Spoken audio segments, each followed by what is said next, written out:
Ngicela uAllah angivikele kuSathane ongathandwa. Egameni lika Allah onomusa onesihawu. Kulesi sihloko sale video yami ngifuna ukukhuluma ngabantu abacebile. Khumbulani bafowethu, angizile ukuzotshela abantu abafuna ukukuzwa, kodwa ngizotshela abantu ngento okumele bayizwe. Ukuthi ifika kanjani kuwe, uyizwa kanjani, uyithatha kanjani, idoko eligayelwe wena lelo, akudoko eligayelwe kaShanda umntwana. Nina bacebileyo, khalani, nilile ngezinhlupheko eziyakunehlela. Ingcebo yenu ibolile, nezingubo zenu zidliwe izinundu.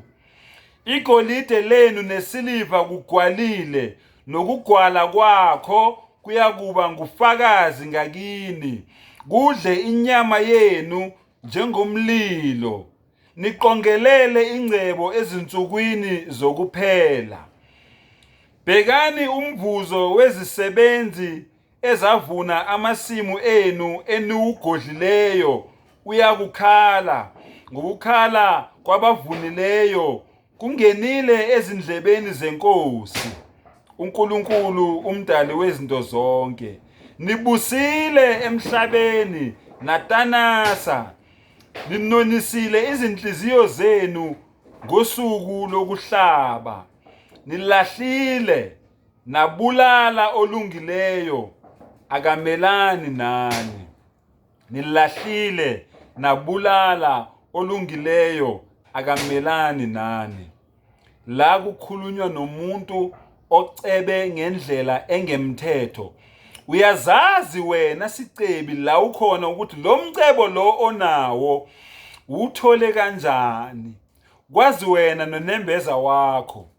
Yingakho uzwa isithunywa sikaNkulunkulu uYeshua lo esenambiza ngoJesu namhlanje ethi kulikhuni kangakanani ukuthi abantu abacebile bangene embusweni wezulu.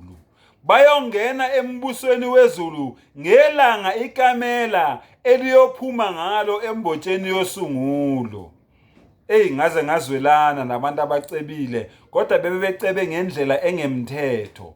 Kwazi wena ukuthi lo mcebo lo onawo uthole kanjani. Wena nonembeza wakho, nomdali wakho, nemenzi wakho enaziyo ukuthi lo mcebo lo onawo uthole kanjani.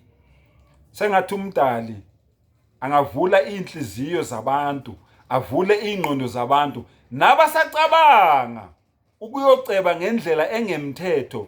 Ithi mayifika kubo lenkulumo, ifike lihlabe lephukele, bese liyakhela, bese uyawuguqula umqondo, ubone ukuthi lempilo le oyiphilayo yasemkhukhwini, njengoba nami ngisemkhukhwini nje behlale besho bethi ngiyoze ngife ngifele emkhukhwini, kodwa izilongu ngilala 8 hours kungekho into engiphazamisayo.